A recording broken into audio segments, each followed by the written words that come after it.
trihexyphenidyl, seperti risperidon dan lain sebagainya. Dan prekursor farmasi itu seperti Rinos, seperti Aldisa, Rinovet dan lain sebagainya.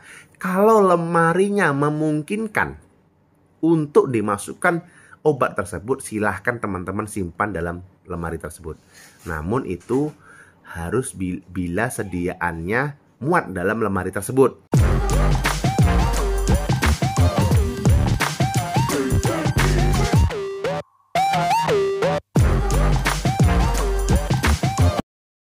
Assalamualaikum warahmatullahi wabarakatuh. Teman-teman, kembali lagi ke channel Bambang Sumedi. Terima kasih teman-teman yang sudah mengklik video ini, sehingga teman-teman bisa menyaksikan informasi-informasi yang saya sampaikan kepada teman-teman semua.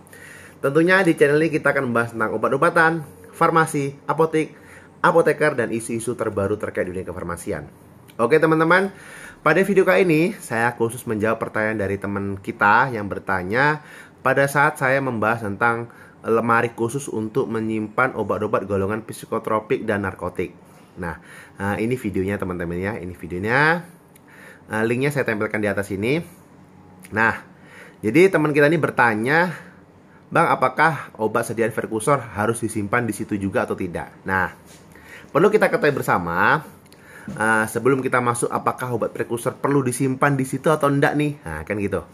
Jadi perlu diketahui bahwasanya sediaan prekursor itu adalah sediaan farmasi juga yang mengandung apa? Yang mengandung obat-obat prekursor. Sebagai contoh, salah satunya yaitu pseudoephedrine, ephedrine HCl, penilpropanilamin, dan lain sebagainya.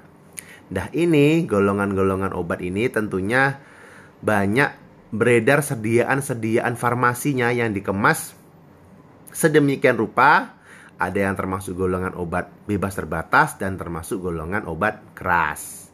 Dan untuk golongan obat bebas terbatas di sini ada seperti sediaan sirup, mungkin ada Activate, mungkin ada Activate sirup maksudnya, ada Pimtrakol, ada OBH kombi plus batuk, flu, ada Alpara, Molek Flu, dan lain sebagainya. Banyak sediaan-sediaan yang beredar yang mengandung sediaan prekursor farmasi. Di sini yang saya sebutkan tadi termasuk dengan golongan obat prekursor farmasi dengan golongan bebas terbatas. Sedangkan yang untuk golongan obat keras yang mengandung obat keras yang dikelompokkan dengan obat keras dan mengandung sediaan prekursor yaitu apa?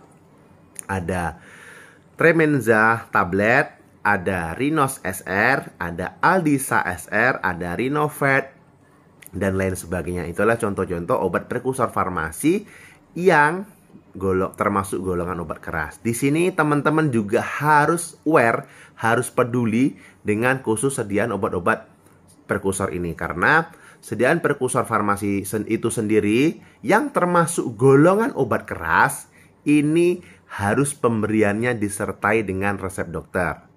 Kalau golongan prekursor farmasi yang bisa diberikan bebas kepada pasien tanpa resep dokter itu adalah yang termasuk golongan obat bebas terbatas seperti yang saya sebutkan tadi. Sementara khusus untuk obat prekursor farmasi yang tergolong obat keras ini wajib adanya dengan resep dokter. Ini diatur oleh peraturan BPOM. Nah, teman-teman di sini boleh tahu peraturan BPOM yang nomor berapa sih, yang mana sih yang mengandung aturan atau yang mengatur tentang peredaran sediaan prekursor farmasi yang termasuk golongan obat keras ini. Teman-teman yang tahu boleh silakan share di kolom komentar. Oke, teman-teman, jadi kita balik lagi ke pertanyaan teman kita tadi, apakah obat golongan prekursor harus juga disimpan di lemari khusus obat golongan psikotropik narkotik? Sejatinya lemari tersebut diperuntukkan untuk obat-obat psikotropik narkotik yang perlu perhatian khusus, yang harus disimpan dalam lemari khusus dengan double lock dengan kunci ganda. Namun di sini ada juga sebagian obat-obat yang perlu perhatian khusus juga selain obat psikotropik narkotik. Yang selain itu apa, Bang? Ada itu obat OKT dan ada tentunya obat prekursor yang tergolong dalam golongan keras ini.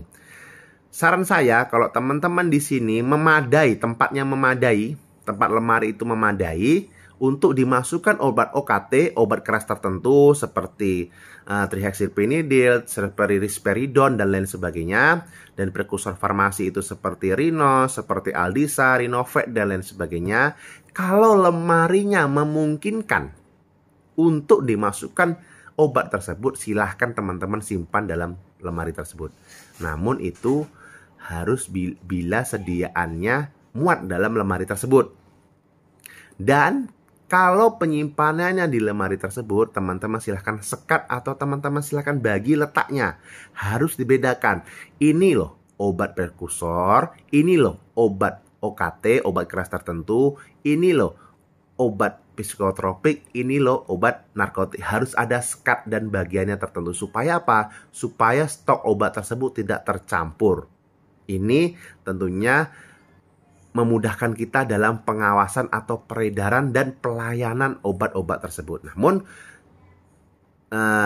sejatinya atau khususnya lemari itu hanya didesain untuk obat-obat psikotropik dan narkotik. Namun kalau teman-teman memadai, tempatnya cukup, silahkan simpan obat keras tertentu seperti untuk golongan trihexylphenidil, arprazolam, dan lain sebagainya, trihexylphenidil, clozapine, chlorpromazine, ada lagi itu risperidon, haloperidol dan lain sebagainya, serta tramadol. Nah, itu silahkan teman-teman simpan di lemari itu juga. Supaya apa? Supaya teman-teman lebih mudah dalam melakukan pengontrolan dan pengeluaran obat tersebut.